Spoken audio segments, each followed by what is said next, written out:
صباح الخير أو مساء الخير على حسب وقت ما بتشوفوني. النهاردة هنعمل أحلى وألذ وأسهل بانيه ممكن تعمليه في 10 دقايق. أول حاجة إحنا جبنا البانيه وغسلناه كويس قوي بالخل والمية طبعا، وحطيناه في مصفى يصفي أي مية زيادة فيه. بعد كده جبت البصل المبشور وزودت عليه بهارات وفلفل أسمر وملح.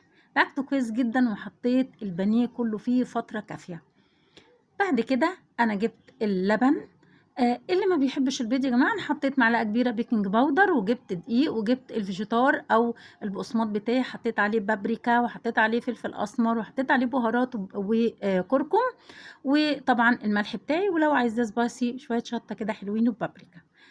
بعد كده أنا جبت البانيه بتاعي وابتديت إن أنا أحطه في الدقيق، وبعد كده أطلعه أحطه في قلب اللبن مع البيض، شوية بهارات وفلفل أسمر، ولو أنا مش بحب البيض زي ما قلت لكم أنا حطيت معلقة كبيرة بيكنج باودر.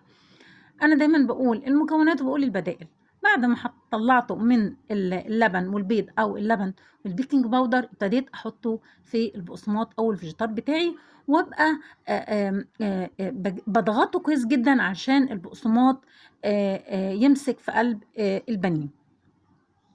بعد ما ابتديت ان انا اخلص الكميه بتاعتي، اوعوا تنسوا ان لازم يعني اهم حاجه وسر من اسرار البانيه ان الكفر بتاعه يبقى متماسك كله في بعضه. الكفر في اللحم لازم احطه نص ساعه في قلب الفريزر.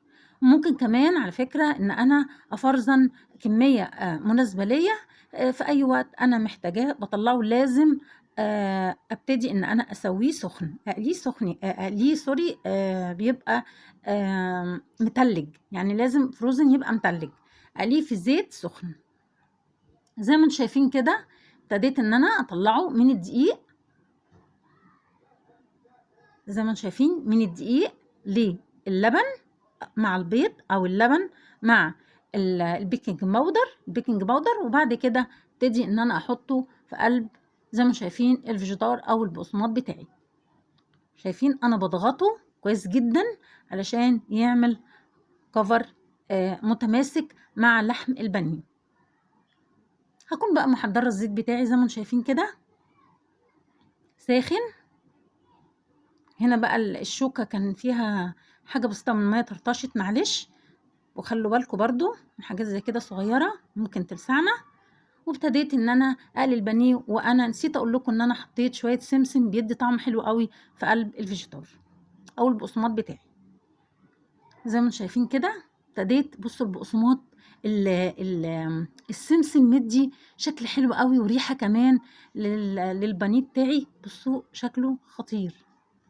زي ما انتم شايفين كده انا بصفيه في مصفى او على مناديل المتوفر عندنا. لا اطلعي معايا بقى، الزيت سخن بقى، هنجري ورا بعض في الطاسه ولا ايه؟ يلا اطلعي. طلعتها زي ما انتم شايفين، وابتديت احط الكميه الباقيه اللي انا عملتها زي ما انتم شايفين كده. ابتديت احطه في الزيت الساخن.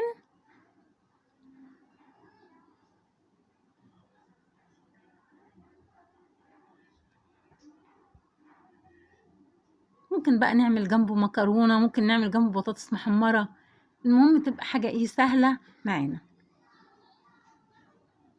بصوا بقى هنا سر التماسك، الفيجيتار او الكفر كله مع بعض، ان انا بحطه في الفريزر نص ساعه زي ما انتم شايفين كده. ان شاء الله تعجبكم، ولو عجبتكم يا ريت تعملوا لايك وشير واشتراك في القناه، متنسوش تفعلوا الجرس.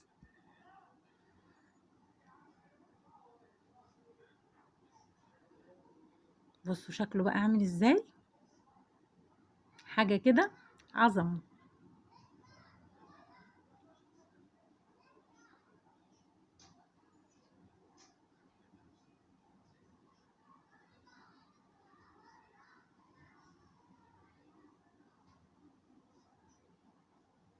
بصوا متماسك وخطير.